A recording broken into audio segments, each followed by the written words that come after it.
não entre com a derrota em seu coração, porque essa já é a primeira vitória do mal. E aí, camada, eu sou o Gustavo Domingues, também conhecido como Rei Grifo, e hoje tô aqui pra falar do Dragões da Noite de Inverno, que é o volume 2 da trilogia Dragonlance, escrito pela Margaret Weis e o Trace Hickman. A trilogia Dragonlance, ela começou em 1984, né? Eu já fiz aí a resenha do Dragões do Crepúsculo de Outono, você pode ver aí em cima no cantinho.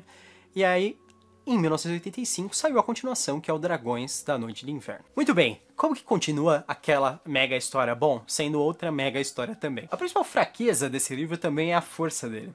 Dragonlance, a trilogia Dragonlance, é uma história extremamente tradicional da fantasia.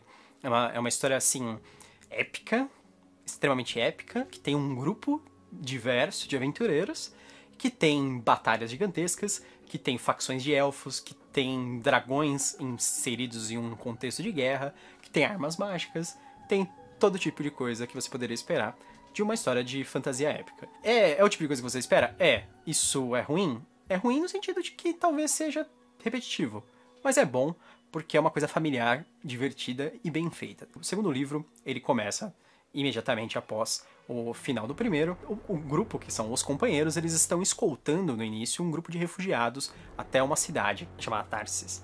E essa cidade, ela vai ser, em breve, atacada por dragões. Na verdade, toda a cidade que eles acabam parando acaba sendo atacada por dragões, praticamente. E não só isso, o grupo acaba se dividindo e nós temos duas histórias paralelas correndo com dois grupos diferentes que são formados pelos personagens do grupo principal. Aí tem aqueles personagens de sempre, né? Tem o Tannis, o Flint, o Taz, o Storm, a Lyanna, todo mundo. É uma porrada de gente. Os mais importantes eu vou falando ao longo da história. O Raistlin, o Caramon, esses são importantes, tá bom? São os gêmeos de Dragonlance.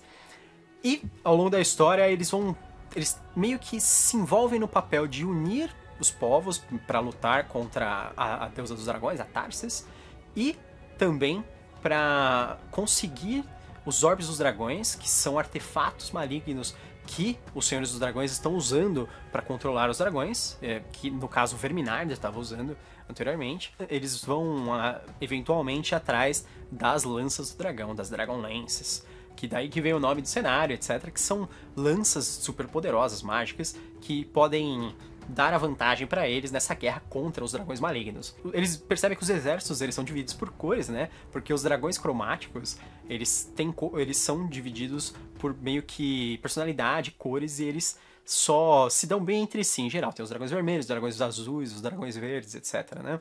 E um dos principais da história é o Exército do Dragão Azul. O Exército do Dragão Azul ele é liderado por uma personagem que ela tem uma forte ligação com pelo menos 3 personagens do grupo principal dos companheiros. Ela acaba sendo uma revelação durante a história e culmina com batalhas épicas, com uma busca por essas Dragonlances, né? Não a busca por elas, mas a busca por criar elas.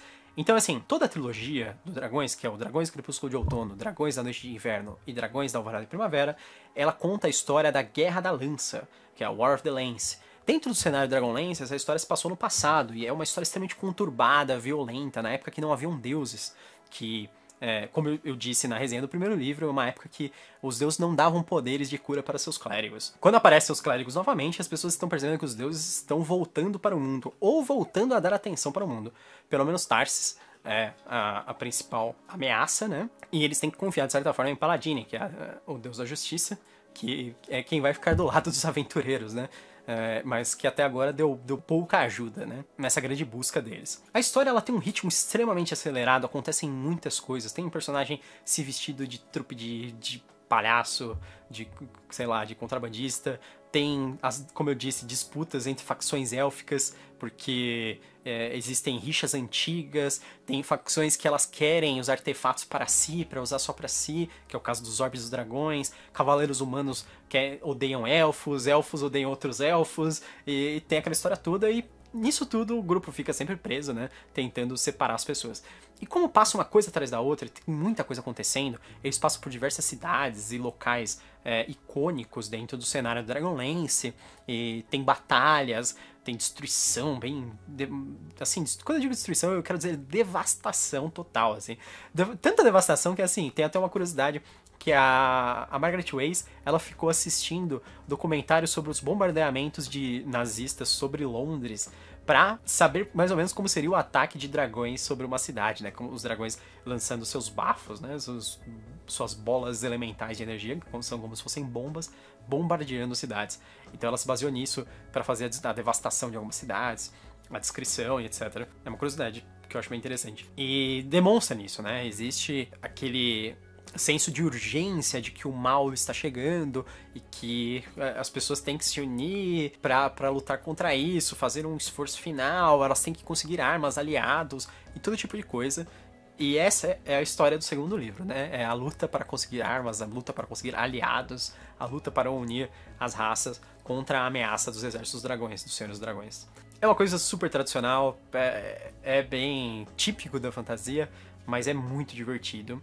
É um linguajar rápido, cheio de ação, cheio de aventura. Tem umas revelações chocantes, tem uma morte nesse livro que é uma das mortes mais icônicas da história da fantasia. Talvez até você saiba, você não saiba que é desse livro, mas você conheça a morte em si, isso é interessante. É uma morte que um amigo meu ele achou tão indignante que ele nem continuou a ler mais os livros Dragonlance, apesar dele estar gostando dos primeiros, ele ficou tão bravo, tão chocado talvez, né? Com um evento dessa morte, que ele parou de ler a série inteira. Muita gente diz que é uma das mortes mais heróicas, etc. Então eu acho que vale a pena ver, que ela é bem interessante. Eu particularmente não gosto desse evento, preferia que tivesse sido outro personagem. Dragonlance, ele é um livro divertido pra caramba, é um livro de fantasia bem tradicional, mas que tem uma história legal, que tem um timing muito legal. Ele é um livro relativamente antigo, assim, tipo, início dos anos 80 tinha bastante fantasia já, era uma fantasia que você já espera. Dragonlance, ele usa todos esses clichês, todos esses tropos de outras fantasias, né? Ele tem anão, tem elfo, tem todas essas coisas, mas eu acho que ele eleva isso na escala do perigo, assim, do que tá acontecendo, da devastação das cidades, da quantidade de povos envolvidos nisso, porque Dragonlance, tipo, tem muita gente, tem muitos povos, muitas facções diferentes, e você não tem noção da quantidade de dragão que tem nesse livro. Quando eu digo Guerra dos Dragões, eu digo a Guerra da Lança do Dragão, é um negócio assim, a Guerra dos Dragões mesmo, envolve muitos dragões guerreando. Eles são as armas definitivas, os aviões de bombardeio, os caças desse mundo são os dragões. Eles são uma parte fundamental. As capinhas não são à toa, não. A quantidade de dragões que tem aqui e aqui é porque eles realmente aparecem em profusão. Pra quem gosta desse tipo de coisa, como eu gosto, é um prato cheio, Dragonlance. É extremamente divertido. Talvez seja um pouco difícil achar esses livros. Essa versão que eu tenho aqui é a da Devir, que ela foi traduzida no começo dos anos 2000. Tradução do Vitor Roca Critelli Jr. Mas dizem aí que a Jambô, que adquiriu o direito sobre alguns livros do D&D, no caso ela está lançando atualmente os livros do Drizzt Do'Urden, né? A trilogia do Elfo Negro, que ela tem pretensão de relançar os livros da Dragonlance aqui. Porque a primeira trilogia Dragonlance foi lançada inteira, e a segunda trilogia Dragonlance foi lançada apenas o primeiro livro pela Devir. Inclusive ela lançou em duas versões, foi bem estranho na época, né? Ela lançou uma versão em brochura e a versão em capa dura. Tem a versão em capa dura. Tempo dos Gêmeos é o primeiro livro da segunda trilogia Dragonlance. Uma pena que eles não lançaram o restante. Dragonlance é um cenário fantástico, tem personagens muito, muito legais, muito interessantes. Talvez você não saiba, se você é um grande fã de fantasia como eu e gosta de, por exemplo, metal, o Blind Guardian, que é uma banda conhecida por escrever muitas músicas sobre livros, eles têm uma música chamada The Soul Forged, que é sobre um personagem de Dragonlance, que é o Raistlin Magere, que ele é um mago que tem um conflito dentro dele sobre bem e mal e etc. E ele é um personagem muito interessante da história inteira. É difícil de eu contar sobre as coisas que acontecem com ele, porque é muito spoiler, porque ele é muito importante e acontece muita coisa com ele. Só que tudo que envolve ele parece um pouco uma revelação, então eu me abstenho até de falar sobre isso. Mas o Raistlin, ele é um personagem que aparece muito na história do Dragonlance, e possivelmente ele é o personagem mais icônico do Dragonlance inteiro. Então é isso. Essa foi a minha resenha de hoje, espero que você tenha se divertido com ela, espero que você tenha gostado do vídeo. Se você gostou, curta, se inscreva no canal, não esqueça de ativar o sininho para você receber notificações toda vez que tiver vídeo novo. Eu sou o Gustavo Domingues e bem-vindo ao Canavial.